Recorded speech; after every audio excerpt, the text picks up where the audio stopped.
BestBookBits.com brings you the book summary of Nicomachean Ethics by Aristotle. Introduction. Aristotle was born in Stagira, in Macedon, now part of northern Greece, in 384 BC. In 367 BC, Aristotle came to Athens and was a member of Plato's Academy until the death of Plato in 347 BC. In 334 BC, he returned to Athens and founded his own school, the Lyceum. In 323 BC, Alexander died in the resulting outbreak of anti-Macedonian feelings in Athens. Aristotle left for Chalcis, on the island of Evia, where he died in 322 BC. Happiness is the right starting point for an ethical theory because, in Aristotle's view, rational agents necessarily choose and deliberate with a view to the ultimate good, which is happiness. It is the ultimate end, since we want it for its own sake, and we want other things for its sake. To find a more definite account of happiness, Aristotle argues from a human function, the characteristic activity that is essential to a human being. In the same way as a purely nutritive life is essential to a plant, and a life guided by sense perception and desire is essential to an animal. Since a human being is essentially a rational agent, the function of a human being is a life guided by practical reason. The human good, therefore, is an activity of the soul in accordance with complete virtue in a complete life. Aristotle claims that virtuous activity controls happiness. If virtuous activity controls happiness, we need to know what the relative virtues are to secure happiness. To be a generous person, I must not only know how to give money on the right occasions and to have generous impulses, I must also direct my capacities and feelings to the right goals, so that I act from the right desires, for the right reasons, and on the right occasions. The right moral choice requires experience of particular situations, since general rules cannot be applied mechanically to particular situations. Incontinence, or weakness of will, is usually taken to consist in knowing that X is better than Y, but choosing Y nonetheless. The value of this pleasure depends on the value of the activity on which the pleasure follows. The virtuous person has the most pleasant life, but this life cannot be devoted exclusively to the pursuit of pleasure. All three of the main types of friendship, for pleasure, for advantage, and for the good, are concerned with the good of the other person, but only the best sort of friendship. Friendship for the good between virtuous people involves A's concern for B's good, for B's own sake, and for B's essential character. Aristotle infers that study is the happiness life available to us. Insofar as we have the rational intellects, we share with the gods. Book 1. Happiness. In all such cases, then, the ends of the ruling sciences are more choice-worthy than all the ends subordinate to them, since the lower ends are also pursued for the sake of the higher. For even if the good is the same for a city as for an individual, still the good of the city is apparently a greater and more complete good to acquire and preserve. Each person judges rightly what he knows, and is a good judge about that. Hence, the good judge in a given area is the person educated in that area, and the unqualifiable good judge is the person educated in every area. This is why a youth is not suitable student of political science, for he lacks experience of actions in life, which are the subject and premises of our arguments. Moreover, since he tends to follow his feelings, his study will be futile and useless, for the end of political science is action, not knowledge. Indeed, the same person often changes his mind, for when he has fallen ill, he thinks happiness is health, and when he has fallen into poverty, he thinks it is wealth. For it would seem people quite reasonably reach their conception of the good, i.e., of happiness, from the lives they lead, for they are roughly three most favoured lives: the lives of gratification, of political activity, and third, of study. The many, the most vulgar, would seem to convince the good and happiness as pleasure, and hence they also like the life of gratification. In this, they appear completely slavish, since the life they decide on is a life for grazing animals. The cultivated people, those active in politics conceive the good as honour, since this is more or less the end normally pursued in the political life. It would seem they pursue honour to convince themselves they are good. At any rate, they seek to be honoured by prudent people, among people who know them, and for virtue. Perhaps indeed one might conceive virtue more than honour to be the end of the political life. However, this is also apparently too incomplete to be the good, for it seems possible for someone to possess virtue but be asleep or inactive throughout his life, and moreover, to suffer the worst evils and misfortunes. If this is the sort of life he leads, no one would count him happy, except to defend a philosopher's paradox. The moneymaker's life is in a way forced on him, not chosen for itself, and clearly wealth is not the good we are seeking, since it is merely useful, choice worthy only for some other end. Clearly then, goods are spoken of in two ways, and some are goods in their own right, and other goods because of these. Let us then separate the goods in their own right from the merely useful goods, and consider whether goods in their own right correspond to a single idea. Now happiness, more than anything else, seems complete without qualification, for we always choose it because of itself, never because of something else. The same conclusion that happiness is complete also appears to follow from self-sufficiency, for the complete good seems to be self-sufficient. What we count as self-sufficient is not what suffices for a solitary person by himself, living an isolated life, but what suffices also for parents, children, wife, and in general for friends and fellow citizens, since a human being is a naturally political animal. Happiness then is apparently something complete and self-sufficient, since it is the end of the things achievable in action. For living is apparently shared with plants, but what we are looking for is a special function of a human being. Hence, we should set aside the life of nutrition and growth.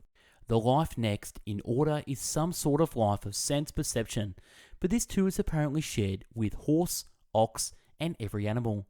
We have found then that the human function is activity of the soul in accord with reason or requiring reasons. Moreover, we take the human function to be a certain kind of life, and take this life to be activity and action to the soul that involve reason. Hence the function of the excellent man is to do this well and finely. And so the human good proves to be activity of the soul in accord with virtue, and indeed with the best and the most complete virtue, if there are more virtues than one. Goods are divided then into three types, some called external, some goods of the soul, other goods of the body. This also leads to a puzzle. Is happiness acquired by learning or habituation, or by some other form of cultivation? Or is it the result of some divine fate, or even of fortune? It is not surprising then that we regard neither ox nor horse nor any other kind of animal as happy, for none of them can share in this sort of activity. For the same reason, a child is not happy either, since his age prevents him from doing these sorts of actions. If he is called happy, he is being congratulated simply because of anticipated blessedness.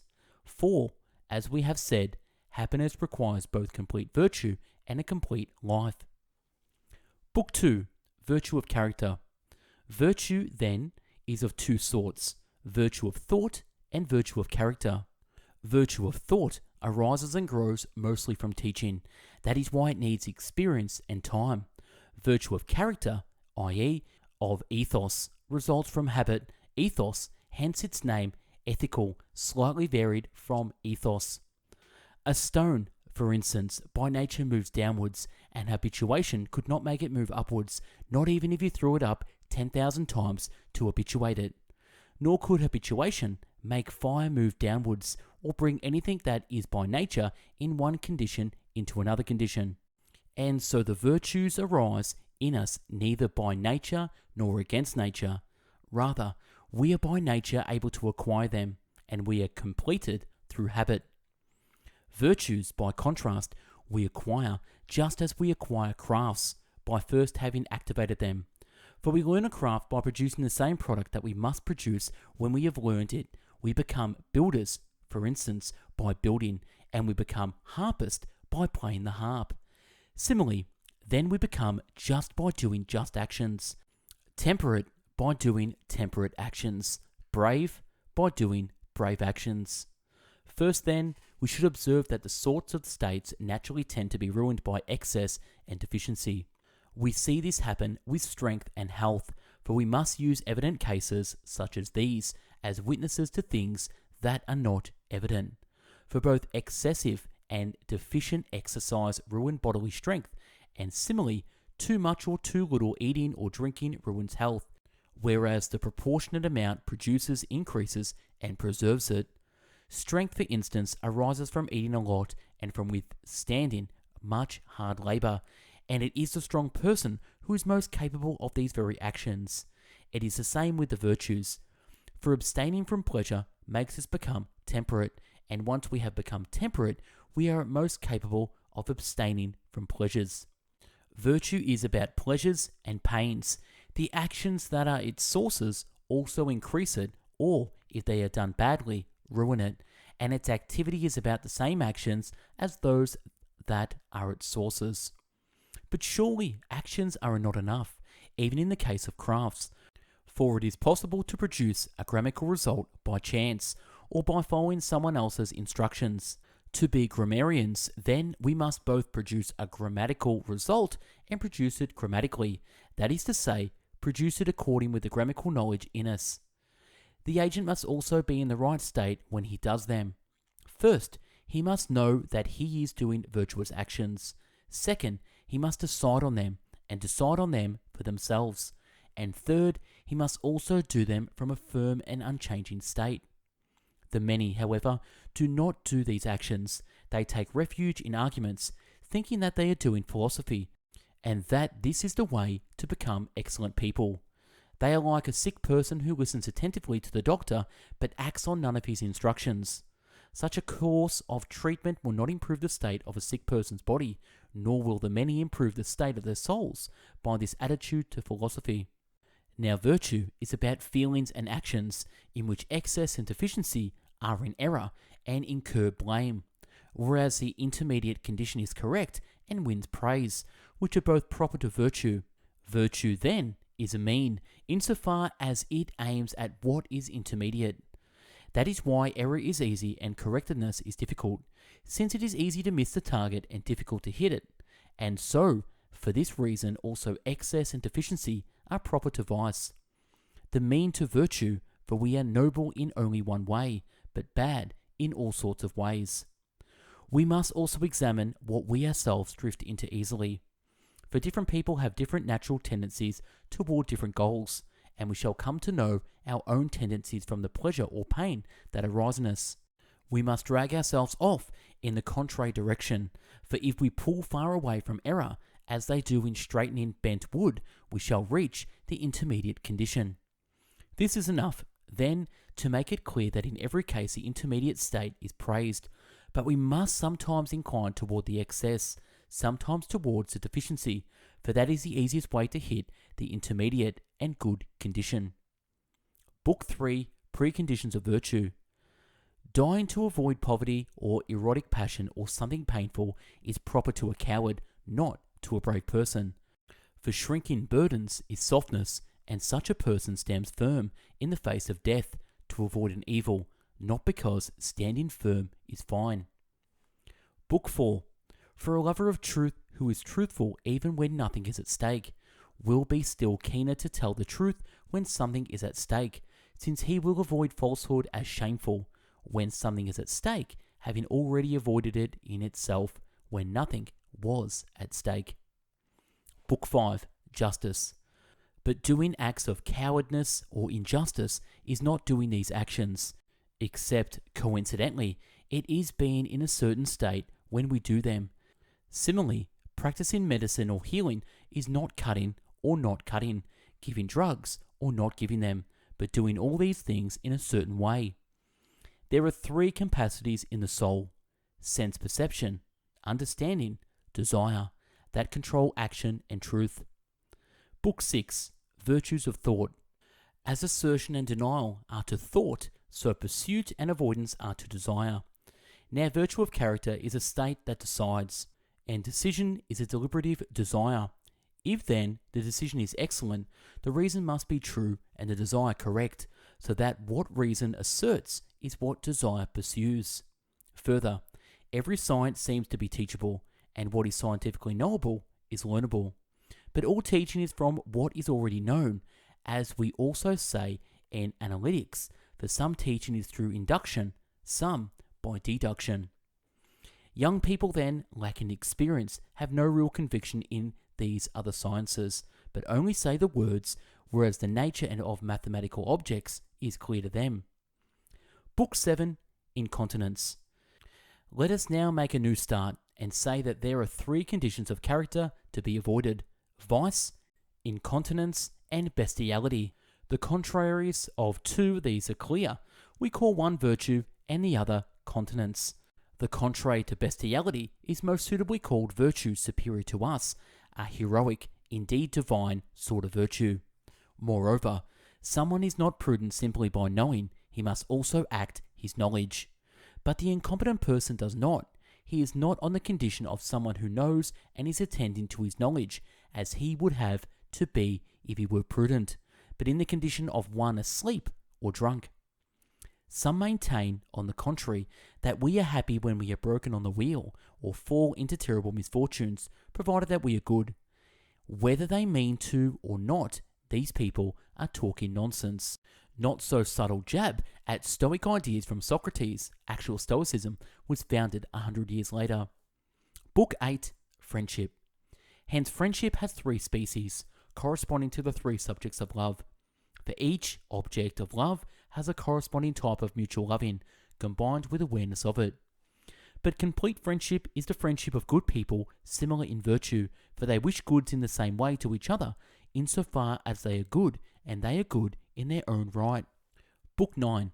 For it is said that we must love most the friend who is most a friend, and one person is a friend to another most of all if he wishes goods to the other for the other's sake, even if no one will know about it. But these are features most of all of one's relation to oneself, and so too are all the other defining features of a friend, since we have said that all features of friendship extend from oneself to others. Book 10, Pleasure. To those who cite the disgraceful pleasures to show that pleasure is not a good, we might reply that these sources of disgraceful pleasures are not pleasant. If things are pleasant to people in bad condition, we should not suppose that they are also pleasant, except to these people.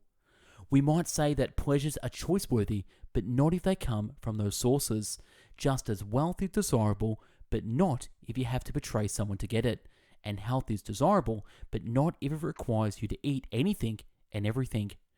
Or perhaps pleasures differ in species, for those from fine sources are different from those from shameful sources, and we cannot have the just person's pleasure without being just, any more than we can have the musicians without being musicians, and similarly in the other cases. And no one would choose to live with a child's level of thought for his whole life, taking as much pleasure as possible in what pleases children, or to enjoy himself while doing some utterly shameful action, even if we would never suffer pain for it. Moreover, there are many things that we would be eager for, even if they brought no pleasure. For instance, seeing, remembering, knowing, having the virtues. Even if pleasure necessarily follows on them, that does not matter, for we would choose them even if no pleasure resulted from them. It would seem to be clear that pleasure is not the good, that not every pleasure is choice-worthy, and that some are choice-worthy in themselves, differing in species or in the sources from those that are not. But what about those pleasures that seem to be decent? Or these, which kind or which particular pleasure should we take to be the pleasure of a human being? Surely it will be clear from the activities, since the pleasures are consequences of these. Hence the pleasures that complete the activities of the complete and blessedly happy man, whether he has one activity or more than one, will be called the fully human pleasures to the fullest extent. The other pleasures will be human in secondary or even more remote ways, corresponding to the character of the activities. Happiness is not a state, for if it were, someone might have it and yet be asleep for his whole life, living the life of a plant, or suffer the greatest misfortunes. If we do not approve of this, we count happiness as an activity rather than a state, as we said before. We should count happiness as one of those activities that are choice-worthy in their own right, not as one of those choice-worthy for some other end. For happiness lacks nothing, but is self-sufficient. As we have often said, then, what is honourable and pleasant is what is so to the excellent person. To each type of person, the activity that accords with his own proper state is most choice-worthy. Hence, the activity in accord with virtue is most choice-worthy to the excellent person, and hence is the most honourable and pleasant. Happiness, then, is not found in amusement, for it would be absurd in the end were amusement, and our lifelong efforts and suffering aimed at amusing ourselves. Relaxation, then, is not the end, for we pursue it to prepare for activity. But the happy life seems to be a life in accord with virtue, which is a life involving serious actions and not consisting in amusement. Then if someone is alive and action is excluded, and production even more, what is left but study? Hence the God's activity that is superior in blessedness will be an activity of study, and so the human activity that is most akin to the God's activity will more than any other have the character of happiness. A sign of this is the fact that other animals have no share in happiness, being completely deprived of this activity of study. But happiness will need external prosperity also, since we are human beings, for our nature is not self-sufficient for study, but we need a healthy body, and we need to have food and the other services provided. Still, even though no one can be blessedly happy without external goods, we must not think that to be happy we will need many large goods, for self-sufficiency and action do not depend on excess. Clearly, all this is true of the wise person more than anyone else. Hence, he is most loved by the gods, and it is likely that the same person will be happiest. Hence, by this argument also, the wise person more than anyone else will be happy. It is best then if the community attends to upbringing and attends correctly. But if the community neglects it, it seems fitting for each individual to promote the virtue of his children and his friends, to be able to do it, or at least decide to do it. Further, education adapted to the individual is actually better than a common education for everyone, just as individualized medical treatment is better. First then, let us try to review any sound remarks our predecessors have made on particular topics. Then let us study the collected political systems to see from them what sorts of things preserve and destroy cities and political systems of different types, and what causes some cities to conduct politics well and some badly. For when we have studied these questions, we will perhaps grasp better what sort of political system is best, how each political system should be organized so as to be the best, and what habits and laws it should follow. And that's a wrap on the book summary of the Nicomachean Ethics by Aristotle. Now, if you want to be a contributor to Best Book Bits and do audio book summaries, email me at info@bestbookbits.com to get involved, or DM me on Instagram at bestbookbits. Now, to support Best Book Bits, you can follow us on Spotify. All our summaries get uploaded first on Spotify, then YouTube second. Subscribe to the YouTube channel, ring the notification bell, like, share, and comment on what you think. And if you like this summary and want to get a copy via PDF, pop your email in the link below to access this and many others. You can also support Best Book Bits by purchasing our products and services. We've got a book called Success in 50 Steps, the proven formula that works. I've taken over 500 books and condensed them down over 13 years into one personal development book, Success in 50 Steps. Click the link to grab your copy now to support Best Book Bits. I also do coaching and mentoring, so if you want to achieve your goals quicker than you can by yourself, click the link below and it will take you to our coaching program. I've also packaged our top 150 Best Book Bits summaries in one PDF, 5 volumes over 2,500 pages. Get your copy now on PDF. Now, if you're serious about your goals and dreams and want to have your best year ever, I've done a course and put all my knowledge together in 28 steps to making your best year ever. So check it out now in the link below. Follow us at bestbookbits.com, the home of the world's largest free book summary website in video, written, and audio format. Also follow us on Instagram at bestbookbits. Check us out on Facebook. We run a free book club at Best Book Bits. And if you want to be updated with the latest book summaries via email and never miss an upload, pop your email in the link below. You can also support us on Patreon at Best Book Bits. Check out our top 50 videos on YouTube. Thanks for watching and listening. Hope you got something from this. Go out there, have an amazing day. Take care. Bye-bye now.